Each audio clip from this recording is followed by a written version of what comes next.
Italians have this culture of the quality of life, of well-being as a quality of life, which is made of good relationships, good nutrition, beauty, a right alternation of work and reflection and silence, and we really have it. This is Italian for Sure, the podcast about Italian culture. I'm your host, Katrin Skopurtis, an American living in Italy, and I interview Italians who passionately share their wisdom, stories, and insights about Italian culture.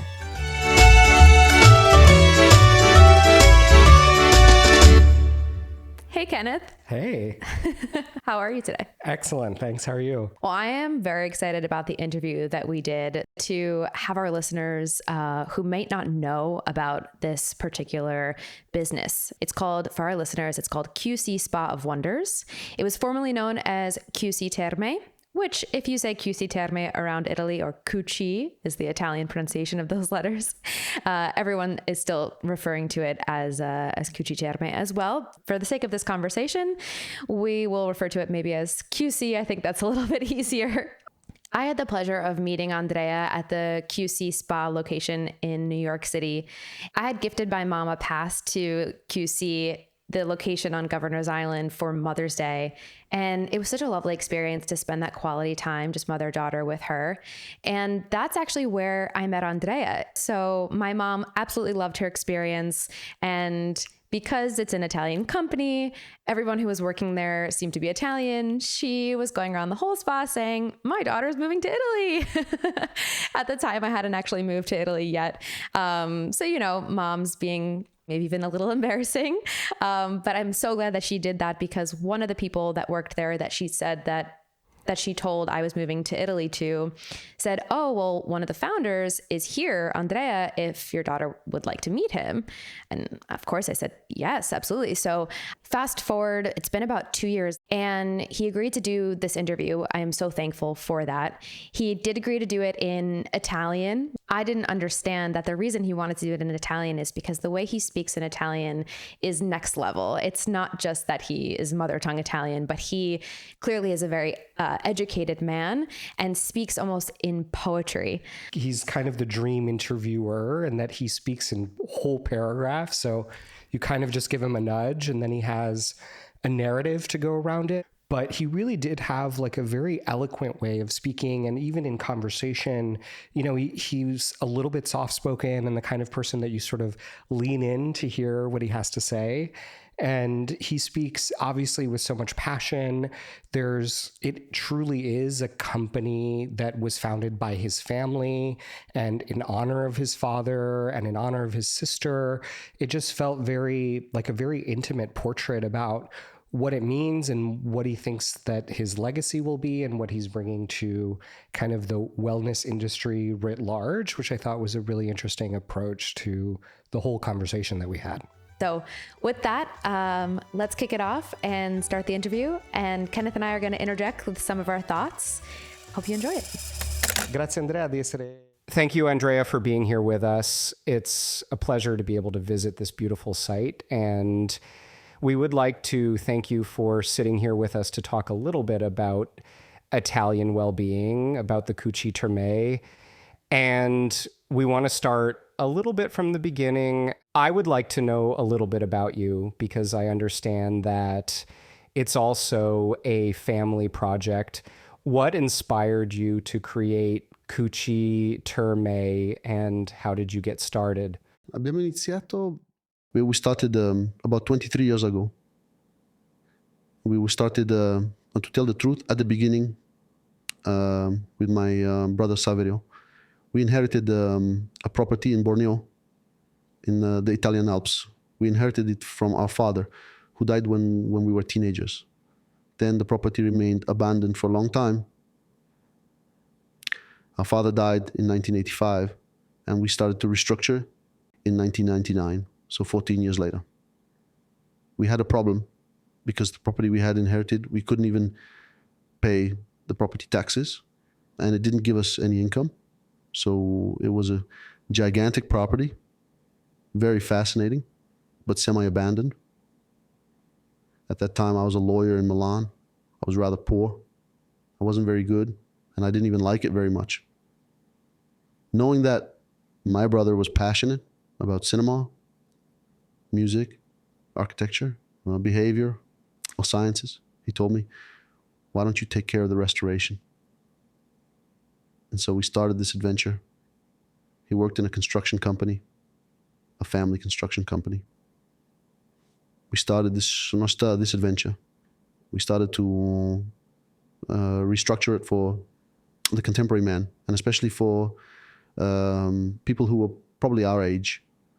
Because the thermal baths before us were a fact, but they were a very curative experience linked to pathologies for the care of children or the elderly. We were 30 years old and we thought, how can we do this? So we did it to our liking. We said, no, this is boring. We started like this, a little by chance. The idea was to make people feel good. People who were not elderly, children who were not sick, but who were looking for quality of life. Let's talk for a moment, because I think this is a very interesting point also in history. When we think about curative waters, this idea, in fact, it is a very linked speech to diseases, to illness in the medical sense. How did this happen? How did you conceive this thing? Yeah, the thermal baths were before us, let's say, especially in the recent times. In the 19th century, it was the use of mineral waters that naturally flowed from the earth at a temperature that was between 36 and 42 degrees Celsius. It was very linked to the use of thermal waters. It was linked to the treatment of specific diseases. We looked at people, we looked at ourselves, and we realized that this vision of man was a bit limiting to his biological aspect. And that his biological aspect depended a lot on the social aspect and also on the psychological one. So we started to have a holistic approach. Italians have this culture of the quality of life, of well-being as a quality of life, which is made of good relationships, good nutrition, beauty, right alternation of work, and reflection and silence. And we really have it. So this functionalist approach, which is very oriented to the biological care of an aspect, was a bit limiting. People were not gratified to come to the thermal baths, so they didn't enjoy it. And we worked on this whole part that made the feeling of well-being gratifying, pleasant, with a non-boring rhythm. And we worked on this because we felt that this was the need of that tired man who was much more stressed than ill. He was ill with stress. He was ill emotionally. He had an overload. He needed to recover his beauty to compensate for the sacrifices and deprivations that the daily commitments required. And you have, having both me and Katrin, we have visited different thermal baths of yours. You have developed a particular look. And how did you choose? Tell me about these fascinating places, historical structures, and non-historical, but still with a very unified style, very relaxing, elegant, without exaggerating, usually an elegant environment without disturbing anyone. Let's put it this way. But how did you find this style, and what did it lead you to choose in general the various places where the baths are held? Precisely this deep humanism, this deep perspective oriented to man as a human being, led us to look at what we really needed. And we realized right away that people were looking for environments where they could immerse themselves, where they could escape from their daily lives, where they could be gratified, and beauty rewards you right away. When we enter a beautiful place, we feel like we deserve it. There's a mental syllogism for which we deserve it, and we are also better. And this not only rewards us, It also gives us a meaning because it gives us pleasure, because it is difficult to live in places that take you away from your pleasure. So we looked for structures that had this charm, this beauty, where you could see the care of man for the details of pleasure. So we looked for new baths, old baths, which are the ones we started from in Borneo. The old baths are even known from the times of the Romans, from 2,000 years ago. They have a little church that is 1,000 years old inside, and then they are known from the Middle Ages. There are still these medieval structures, and you can see this story, this richness, probably the extended times, also allowed us to dedicate ourselves much more to the details, to the ornamental care of the places. And from there, we always looked for, we realized that there is an iconography. There are archetypes that work much better than others. Architecturally, the castle, the villa, it is rewarding, it is a dream. And then we have always studying the behaviors. I'm passionate about behavioral sciences. I am passionate about man, about people, and then also about their behaviors. These very beautiful and rewarding structures. Because you are in the beautiful, you are in the feast. And I didn't want them to overwhelm me, to make me feel overwhelmed. Then, because one of the evils, in my opinion, of the contemporary man is this orientation to performance.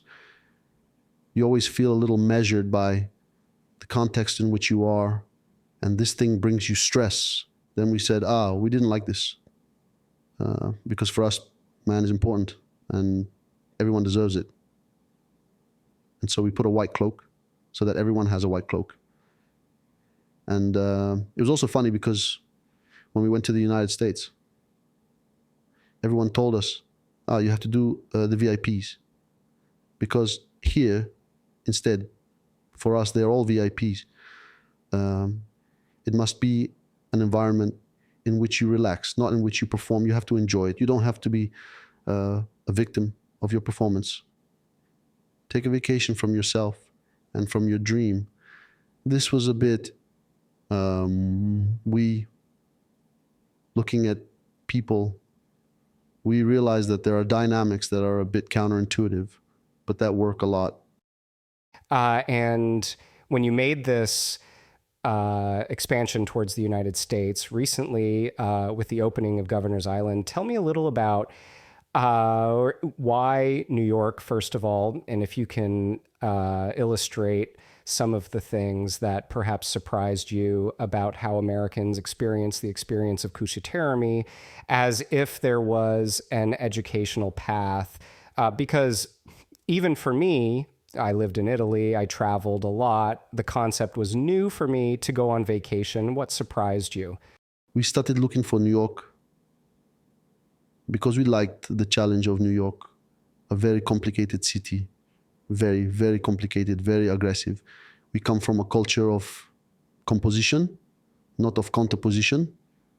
New York, however, was very challenging, very exciting as a city, very lively, dynamic.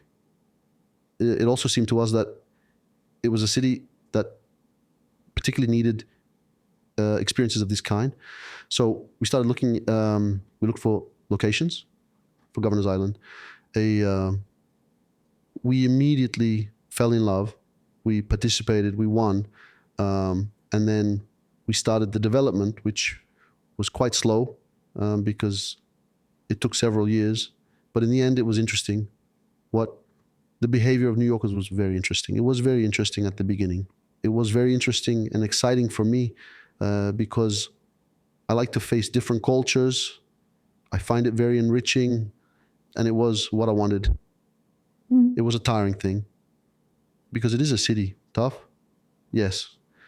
Especially coming from our expansion of European time in a city where everything is scheduled, everything is planned, everything is programmed.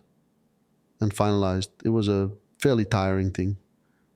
So when we faced it, it was interesting. The behavior at the beginning was typical of those who come from a culture in which the things you do must be finalized. There must be deadlines, and you must achieve a tangible and visible result. So at the beginning, they were a bit biased because our experiences are based on disconnection and on being guided a little by instinct, by more emotional parts. And it was fun because they would come out of the dressing rooms and say, but what do we have to do now? What result do we have to achieve? You have to relax and enjoy it. You have to stop, slow down, go around, discover. The experience is made of discovery, and then you will decide a little, what do you prefer of what you see? And they felt a little lost, a little detached.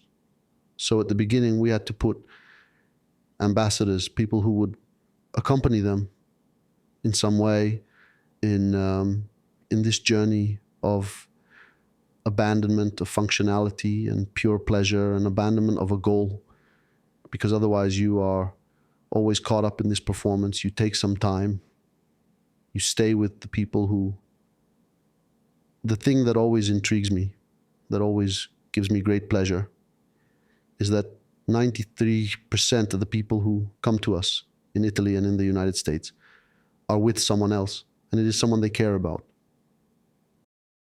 A colleague, a friend, a relative, a partner, a companion. And they come and take time to be with those you love. That is, get used to yourself, which is something that is a concept. When we think about self-care and wellness, a lot of it is kind of an individual activity. You know, you go get a facial, you get your eyebrows done, you get your nails done. It might be like a very kind of intimate thing that you're doing for yourself. And I think what's interesting about QC and this kind of 90% of people go accompanied factoid is that, you know, it is kind of a quiet moment that you share with someone else. And so a big part of the experience is that kind of being there together and not having your phone, being in a huge jacuzzi together, whatever the experiences that you're having. They're always in these really beautiful locations. I mean, even Governor's Island, like you have a view of Manhattan. That also reminds me about phone culture. I did notice that in the New York location, there was a lot of talking and there was a lot of picture taking. And this was a disturbing experience because it's a very vulnerable moment. You're trying to relax, you're in your bathing suit.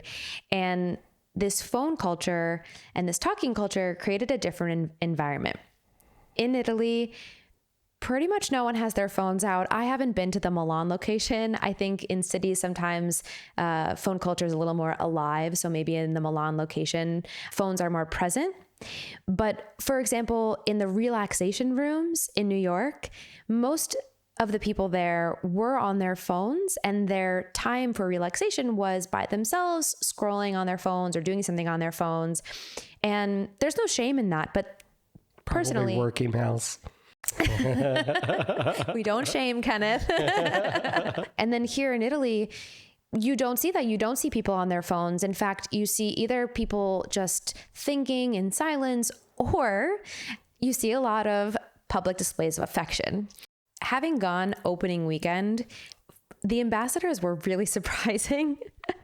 When I walked in and there were people there asking me if I needed help, I was a little surprised, but it seemed that the people that were going, that seemingly were people from New York, were really thankful to have someone that they could ask questions, that they could have guide them, because they were a little lost. They didn't know what to do. This is a brand new concept. At least I have never experienced this in the US. And it seemed that people in the US, in the New York location, were very happy to have these ambassadors. And for me, to be honest, it was a little disturbing because there was a lot of talking. And in the locations in Italy, and even I've been to one in France, in Chamonix, there's not a lot of talking. And this silence is really recharging for me. And there was so much talking with the ambassadors. It was not my most relaxing QC experience, to be completely honest.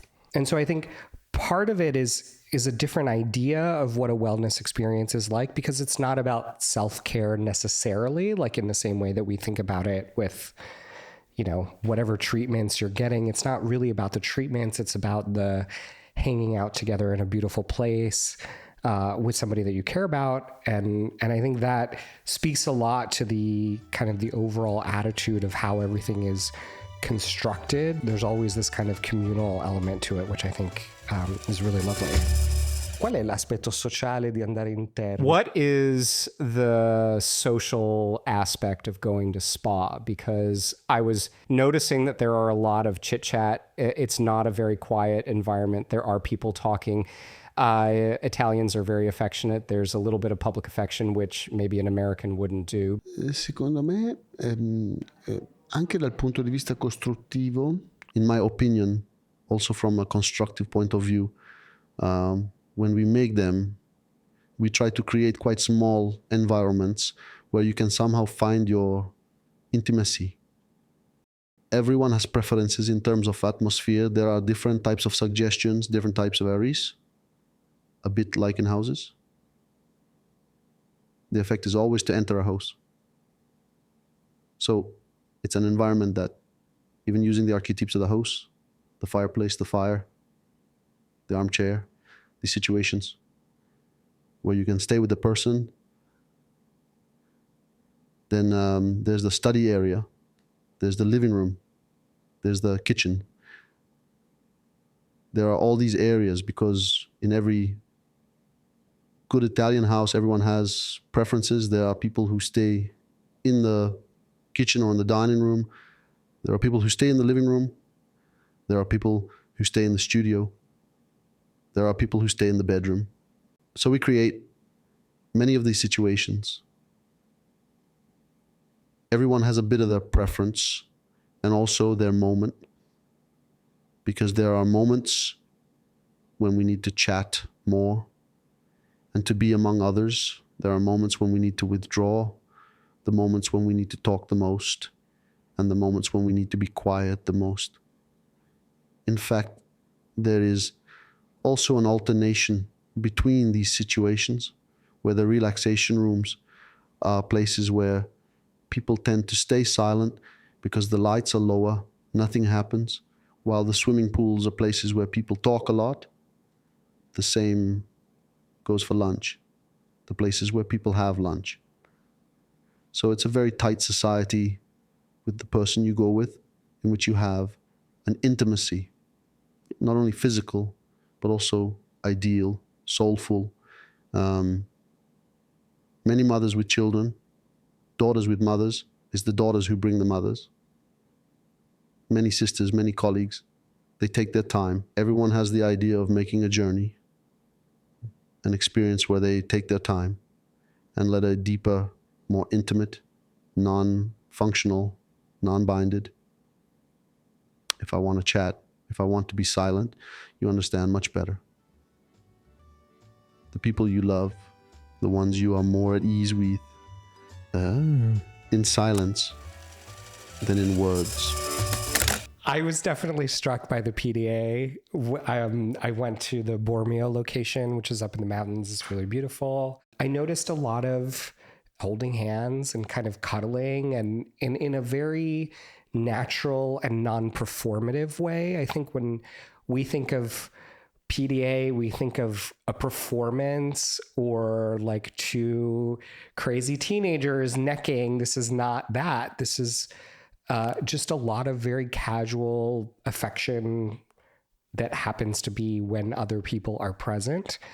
And I think that for me is something that is uncomfortable. I was raised in an evangelical family. That's not how it worked. But I think that is something that you notice, is that even in these spaces where you do feel a little bit vulnerable, you're kind of, in your bathing suit with a bunch of other people, that's still just part of the experience and the part of the being together, and nobody's observing you while this is happening either. So it is a safe, very safe space in that sense, but it's also just culturally much more accepted to be physical in that way when you're in public. That reminds me of a funny story. When I was first dating my fiance in New York City, he had brought me to a paint and sip. It might have been our second or third date. And in the middle of the paint and sip, he turns to me and he kisses me. And I mean, kisses me. My face was bright red. At some point, pretty early on in the kiss, I kind of pulled away like, okay, that was nice, but like we're in public. And being Italian, I mean, he speaks English very well, for our listeners who don't know, but he was trying to look for the acronym and he's like, you guys called it PPD. And I'm like, PDA. It's not normal or common in our culture to show PDA. But here in Italian culture, it is. And I have to say, I have embraced that side of Italian culture. I mean, we're not 16-year-olds making out on the street, but, you know, we don't feel like it's wrong to give each other a kiss or show each other affection in public. And I think I've seen that even in elderly couples. You know, I see the young kids on the street making out. And then I see the, I don't know, maybe 80+ and they're at the very least holding hands. And there's always some semblance of, this is my partner and I love them and I want to show them that affection, whether I'm within closed doors or in public, obviously within reason. And this is a part of Italian culture that I have embraced and I very much enjoy. In termini di come hai detto una cosa prima che mi ha fatto un po' ridere. In terms of, you said something before that made me laugh a little.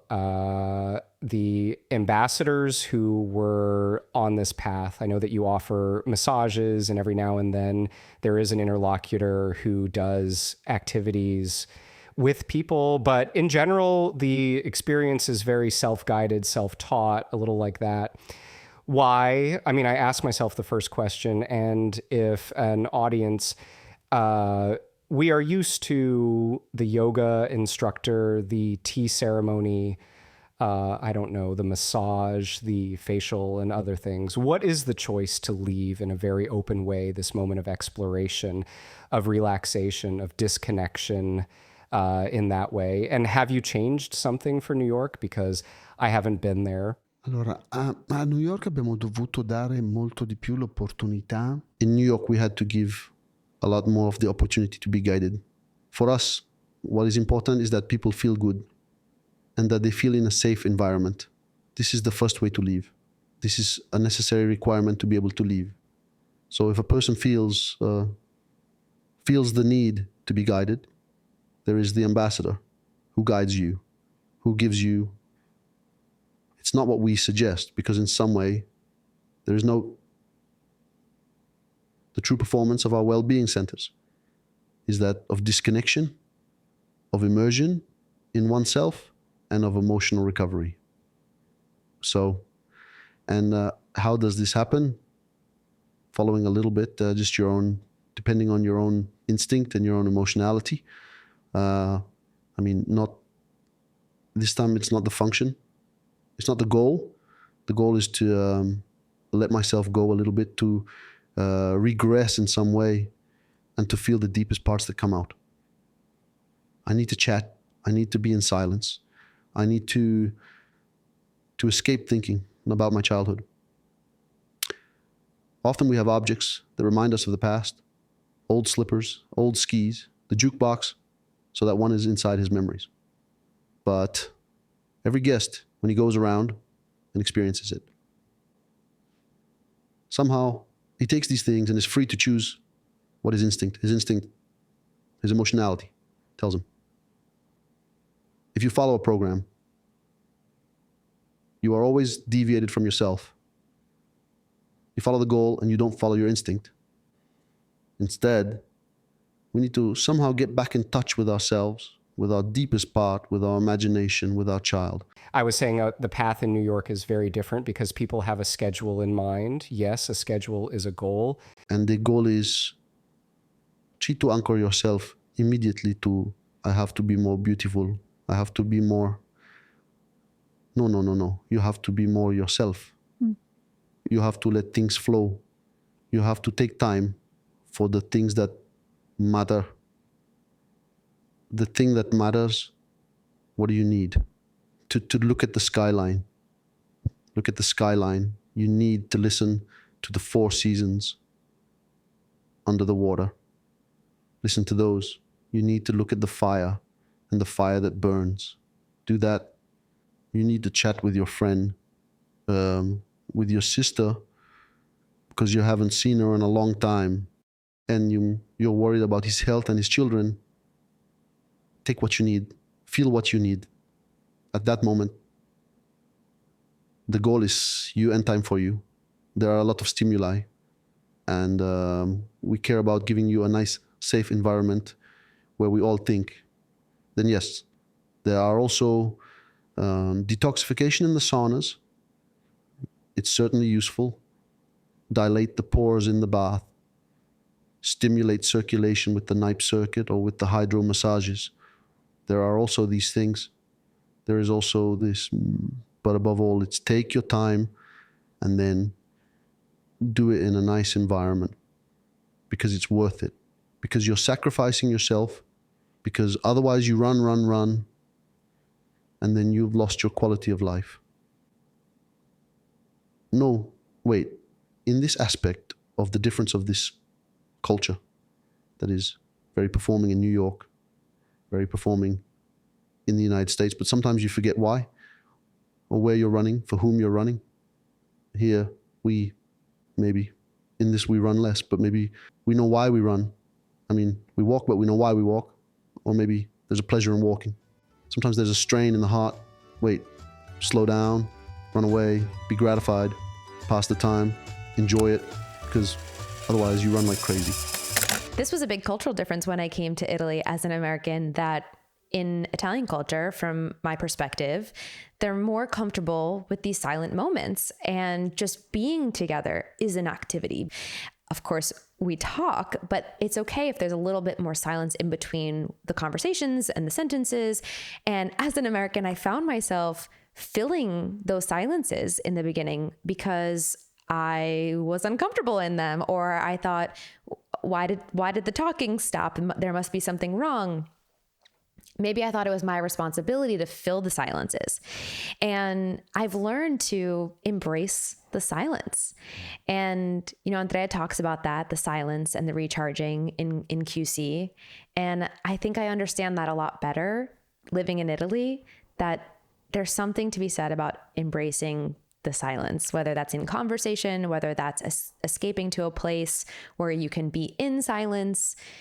It's recharging to be in silence. I think age does play a role. There is definitely a culture of these kind of slower moments, and you experience that with younger people. And when I speak to my Italian friends about what they're doing on vacation, it's like, oh, I'm spending 3 weeks in Sardinia. And I'm like, what are you doing there? I'm like, oh, we're going to go to the beach for a couple days. We might go on a hike.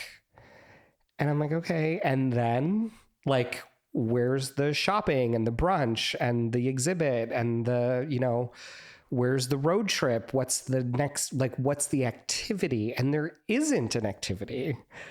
The plan is to hang out. That is the plan. And I really struggle with that. I'm still in that mentality of this performance culture of okay, well, here are the 15 things I did when I was in Rome. What did you do when you were in Rome? And if you ask an Italian, they'll be like, oh, we had a really nice dinner. And you're like, Punto. And what else? And they're like, what do you mean, what else? I think there's just a very different idea about what spending time really means. That's something that we had as children, where you could spend a whole day at somebody's house, at your best friend's house, just a play date. And I have found with some of my European friends that they're like, oh, do you want to hang out on Saturday? I'm like, sure. What do you want to do? And it's like, we want to hang out. I'm like, in what way? I need clarification. I need more information. And I think that speaks to then how the spa experience in the US might be different. That's different in the way that they approach time, and spending time and enjoyment is very different. E quali sono, diresti, cioè abbiamo parlato di questo momento di pausa, ma i benefici? What are, you would say, we talked about this moment of pause, but the main benefits of this type of well-being, what are the benefits that we can point out to people who are interested? Sicuramente in termini funzionali, certainly in functional terms, releasing the body from toxins, especially this happens with a lot of sweating and alternating heat and cold, then stimulates circulation. So the blood pressure is usually very stimulated because the hot vessel dilates and the cold vessel constricts. So this stimulates the heart, and the whole circulatory system is stimulated positively. Certainly, the humid heat dilates the pores. And then we also give products that are useful for the deep cleansing of the epidermis and also for nutrition. So you have a benefit, which is a purification of the body, in summary, based on the purification of the body from these toxins, and also improvements in the dermal level. The crazy thing is that the hydromassage helps to relax the meiosis. Just like the body temperature, meiosis means that all the muscles relax because we keep the water at 36 degrees, which is like the body temperature. And this is where you have the best myosin effect. The muscles relax and you feel like you are almost tired after being in the water for a while. In reality, if you are deeply relaxed, the muscles stretch, and this often leads you to have an expression. Because the face is full of muscles, a more relaxed expression, more toned, cleaner. This is one of the functional effects. What I am most proud of is the emotional recovery, which comes from giving yourself time and space in a nice place with people you love. For me, running without motivation becomes tiring after a while. And it can be dangerous emotionally. You can get exhausted, impoverished, depauperated. This is what I think. I would like to ask you about the expansion programs towards the United States. What would be the vision? Not only in the United States, you also have in Switzerland and now in New York, in France. Yes, when you look at the long term, where do you dream of going without revealing the secrets of the business? But there is a place where you say, wow, we could use this. In the United States, I am convinced that we will do more. I am convinced. We are looking at different locations. We looked at Arizona. We are certainly looking at Florida with great attention. We have already identified some locations. We are going deeper into them. We have 2 projects in Paris, one in Switzerland, near St. Moritz in Engadine. There are others. One in Lake Como, one in Treviso. There are others in Italy. Even though I believe that the future will be mainly in the boreal hemisphere. Mainly, so North America, the United States first, France, England just after. These will be the countries. Then they asked us to do it in many other places. For now, we are not ready. We have these countries that are easier to develop. As far as my dreams are concerned, I cannot stop doing them. I would like them to be everywhere. It was very nice to do, at the age of 52, the project in New York. It is a tiring city. But from the point of view of the ideas and the comparison with the diversities, it is very exciting. I like people. I am not a judge. So the fact of doing a project where there are people, that brings quality of life. In fact, it is not even Italianness. Italianness has advantages. We have a deep culture of quality of life, of an idea of quality of life, because we are not depositors of the truth of quality of life. It is our approach.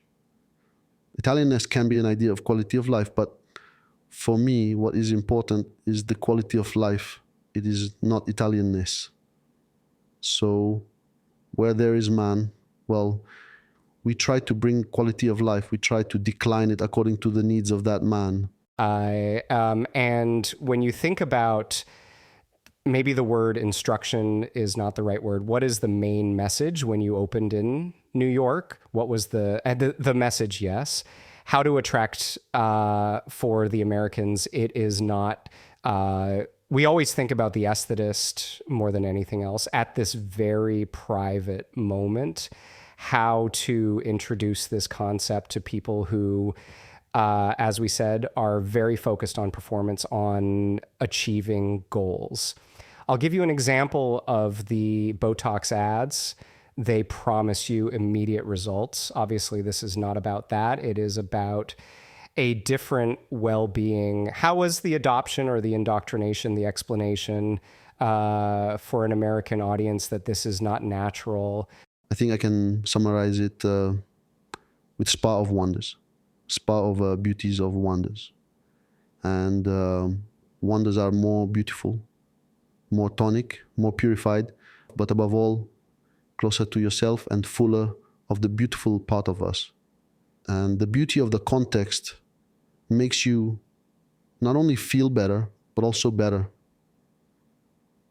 I think that the beauty of the place, I'm convinced of that, and there is scientific literature on this. Of course, you don't see the skin stretching, but you go out and you are more motivated, but you are more motivated without shouting.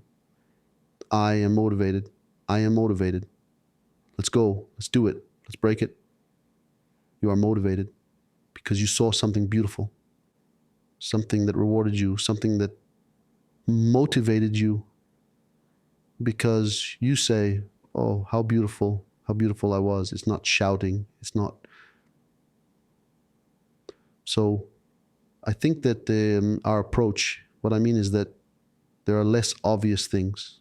It's not that we always have to show the muscles, that everything has to be exaggerated to make it understood. There are also things you can also speak out loud and get there in a strong way. There can also be a less obvious beauty, more delicate, more respectful, there can also be a pleasure, less shouted, but that's not why it's less effective. It's deeper, it's more intimate, it's more respectful. This is what we do, and it seems to me that it works. At least in the first year, the success was crazy. Then this is it. You talked a bit about Italianity, which in any case, in fact, we are also doing this podcast because Italianity is a concept that fascinates a lot, lives in the American imagination in a certain way, sometimes right, sometimes wrong, in the way we think. But this idea of beauty and well-being that are linked in a particular way in Italian culture that not then a few other cultures, these two concepts come together in this way. What is for you the Italian well-being? How do you live it? Certainly going into terms is part of that vision, but what does it mean for you? For me, it is mainly based on well-being. I always say that the three ingredients of Kushi tell my collaborators that are poetry, magic, and beauty. Poetry as a high value, that is carrier of human values, not of selfishness, but of brotherhood, of solidarity, of projection towards the other. So, in which you express the most beautiful part of yourself. Because it is not unmotivated altruism. It is an altruism that comes back to me. And this for me is poetry. The expression of a high value that is not of direct selfishness, but of beauty, which is beauty in places, in behavior, in fabrics, in the kitchen, the expression of a gift value, in which the artisan, the sculptor, the woodworker, the butcher You see the care of detail. You feel the attention that the person who made it put in it to please this gift, this thing that comes to the other. Without having the economic return, there is a return of pleasure, certainly, because pleasure is the satisfaction that the other has. And this is deeply Italian. It is deeply Italian. So beauty is, you see it in the gift, in the attention to detail. And then there is magic that gives it a bit of rhythm. I wasn't bored with the esthetician, but I went out and everyone said, how beautiful you are. Now, a bit less, but how nice I find you. How nice I find you. But what did you do, Adam? I dedicated myself, I relaxed, I dedicated myself time, and I often say, in fact, you see people who are Italian who are really relaxed and they have a better aspect, and magic is a bit like this. It is this magic, but also wonders. You can see it in many things. It is also enchantment, coming back as a child.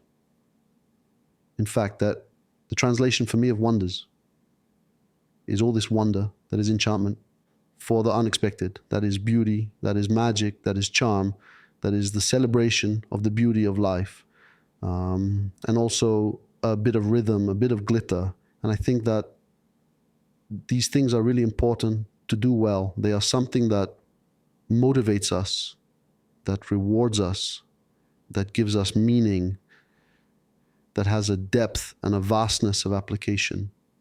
This beauty that has such a great effect on well-being, on the state of well-being as the best balance between the biological level, the social level, and the psychological level, which, according to the OMS, is the ideal of well-being. Beauty has such an effect on the well-being of people. Incredible. Beauty as elegance, as charm, as a high value. This thing here is something that makes you more beautiful, better, everything. It's not just the dermis. It's inside, it's in the head. It's everywhere. And so in the United States, we talk about it a lot, especially probably from COVID to now, about this idea of self-care and how important it is. We are looking for, I think there is this desire of the American public to find a new balance and to find a middle way. There are many trends like the quiet quitting where people are taking a step back from work. For those who don't live in New York, let's say it like that. How can we integrate this wonder, this beauty into everyday life? Where do we find this balance in everyday life, in your opinion? I think this is a trend, not only in the United States, but everywhere. We realize everywhere that there are things, there have been excesses. We ran a lot, we opposed each other. I think there is everywhere a rethinking of the relations with the environment, with people, with work. There is a lot of this. I think the relationship with nature is what brings you back. People have an inclination to rediscover the relationship with nature and to rediscover themselves in the relationship with nature, with a more simplified life. I think that for us, the outdoor space and the green space and the nature that surrounds our centers is no less important than the indoor space. If there is no outdoor, we don't make a center in this space, this nature, this relationship between man and the environment in which he lives is very important. And it helps a lot to rebalance. I think this is a very strong tendency also to simplify, also to dry ourselves from the fake needs, because there are so many of us that for a while, they filled us with that feeling of emptiness, but they filled us with useless things. I don't know how to say it. And maybe nature is something that brings us back to to the center of the important things. Nature is, even just contemplating it, looking at it in its dynamics, you see that the plants are there, the mountains are always there. They have been there for 50,000 years, 200,000 years, and they are there. They look at you, or you look at them, or they look at you. Getting to know Andrea a little bit more helped me understand the QC Terme, or QC Spa of Wonders experience even more. And I already loved the QC experience so much. Everybody in my life knows how much I love this experience. I've been to 5 locations now, including where we did the interview on Lake Garda. I want to go to absolutely all of them, but getting to meet Andrea and hearing the story behind why him and his brother decided to do this, why they decided to start this, I don't even want to call it a company, start this experience that was an offer to people to be part of the experience, makes me love it even more. Yeah. Very cool. Yeah. My family and friends know how much I love this spa, that for my birthday, I got a gift certificate to QC for Christmas. It was my brother's Christmas present. I already mentioned I took my mom for Mother's Day. Now my dad's jealous. My dad wants to go. So I guess my dad and I are going to the spa together. Sounds wonderful. Andrea, ti ringrazio tantissimo per questa conversazione. Andrea, thank you so much for this very fascinating conversation. I'll continue to use this word. I think that our purpose here was to start talking about the sweet life, this imaginary of Italian well-being. Actually, what you've created with Cuci Terme, and what I'm sure you'll continue to create, are these spaces where, in a way, this poetry becomes concrete. It becomes a real place you can visit, a real experience you can live, which is a very beautiful thing. But for the explanation, I thank you very much, because we've lived the experience, and then being able to talk about it, being able to share it with our audience is a great pleasure. I thank you for your time. Grazie a voi. Grazie veramente. This is Italian for sure. Thanks for listening to this episode of Italian for Sure. If you liked what you heard, make sure to hit the follow button wherever you listen to podcasts, and hit the subscribe button on YouTube. If you want to connect, find me on Instagram and TikTok at Italian for Sure, and let me know what you found most interesting. Until next time,